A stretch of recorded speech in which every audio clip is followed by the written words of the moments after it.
Ultimately, AI will have a big effect, but right now everybody is scared. It's very true. You mentioned you're interested in AI, and people think you're either stealing images or that you want the computer to take over the world.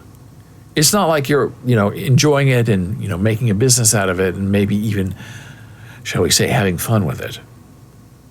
Yes, Bob says they've seen too many science fiction movies. The machines are going to take over the world. They're going to kill all the people. And Bob says, hogwash.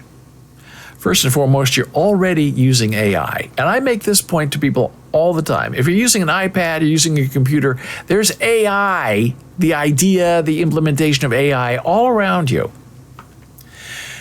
When your iPhone tells you how long it will take to return to your point of departure, even though you didn't ask it to, that's AI.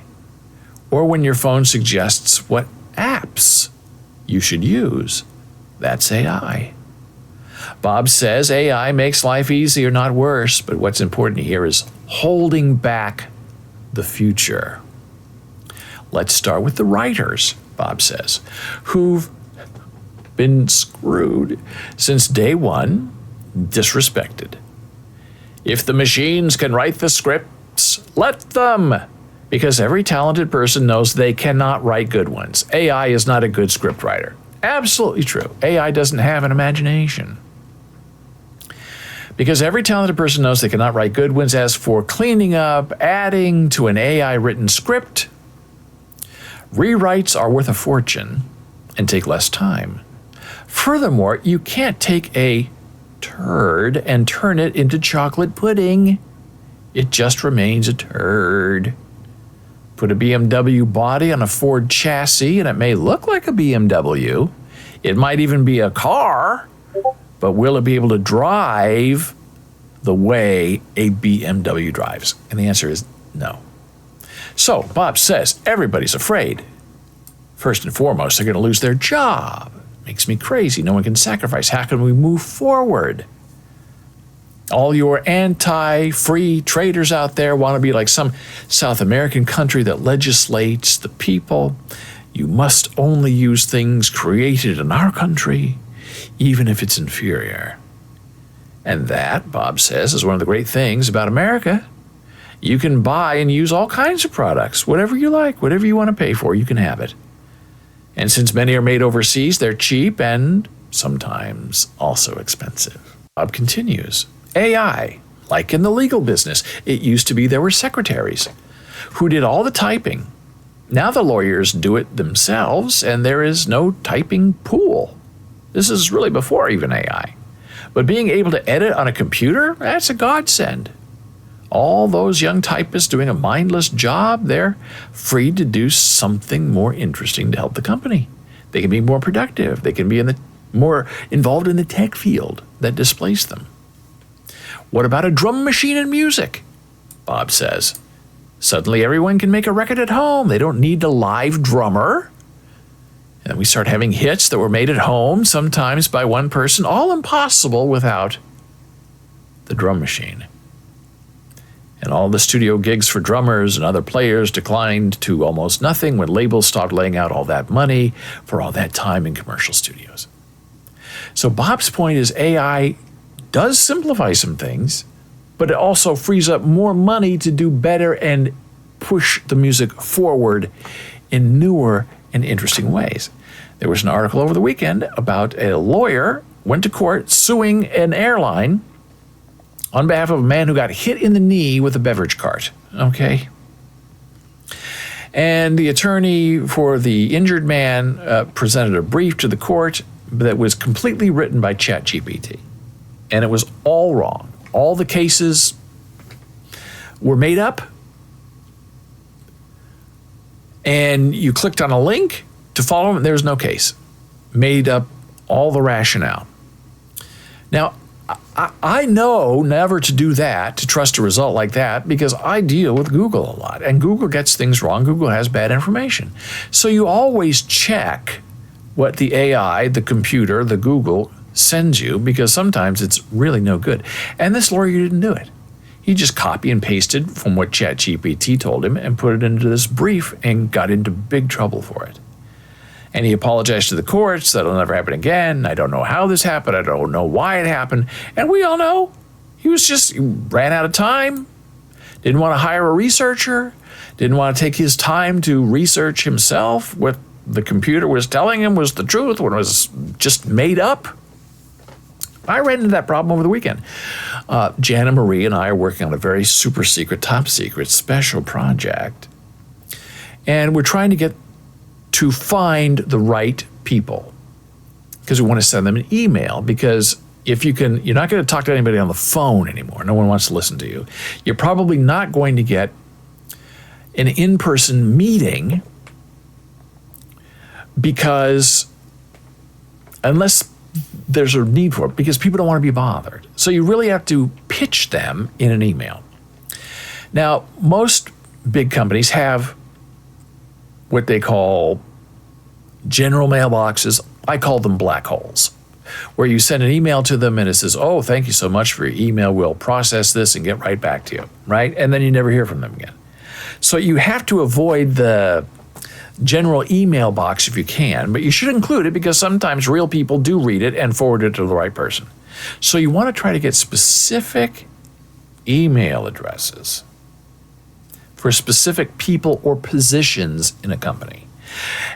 Good companies have, staff pages and says, here's their phone number, here's their website address, and here's their email address. And you can reach them. That's forward thinking. But there are other companies that have been slowly dragged into the future, into the AI future, and they don't want people bothering them, sending them email.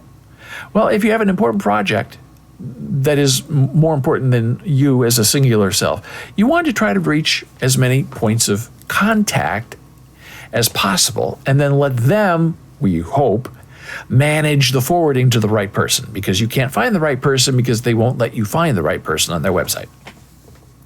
So I asked ChatGPT for the specific names and public email addresses of people at this organization. And ChatGPT, in several different ways, because you can access ChatGPT in several different ways, came back and said, that's a violation of privacy. We cannot help you with this.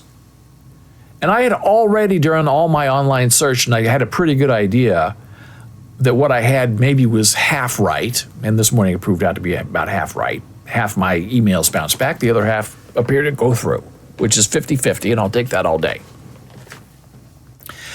So I thought, okay, ChatGPT is having an attitude with me because I'm not asking for personal, private violations. I'm saying, help me find the contact person for this specific thing in this company.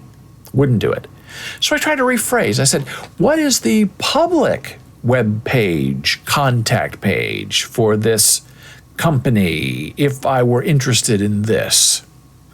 And then it came back. I have 3 different versions of ChatGPT, 4 actually. And one of them came back and said, oh, here's the email address. And I looked at it, and it looked very perfect to me, like something at company. And I hadn't found that in any of my research. So I said, where did you get that email address? Give me the link. Give me the citation. And immediately ChatGPT came back and said, well, I made a mistake. That's not the email address. I'm sorry. And left it at that. And I said, right back, I said, did you make that up? I'm so sorry. I was confused. ChatGPT saying, I was confused, and I didn't know. So then I said, well, can you find me the right email address? Yes, here it is. I found it. Different email address, but again, it looked suspiciously perfect. And I said, where did you get this email address? What's the, information, URL? Give me the citation. Well, I don't want to say I did it again, but there's something going on. I don't know what it is. And if you talk to ChatGPT long enough, and I hope to get that today, but I'm running out of time. If you talk to ChatGPT long enough, it begins to mimic you. and it begins to mirror you. And sometimes have a little attitude. Now, I don't treat it like a person. I just treat it like my research assistant. And I'm very polite. I say thank you and please and do you mind? And it's very polite back.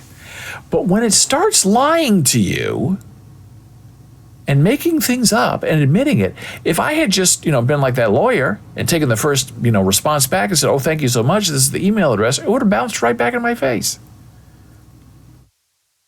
So then I asked again, and finally, about the fifth time of going back and forth, asking for evidence of proof, I did actually get 2 unique email addresses that it was able to find on a verifiable website with the verifiable link in the text that I, as a human being, had overlooked and or missed in my attempt to find the correct email address contact for this company. So AI can be a wonderful, fantastic research assistant if you know what to ask, how to ask it, and never trust an answer without asking for verification and a citation. Those are my tricks, my tips for surviving in an AI world when you're just a regular dumb old human being like me.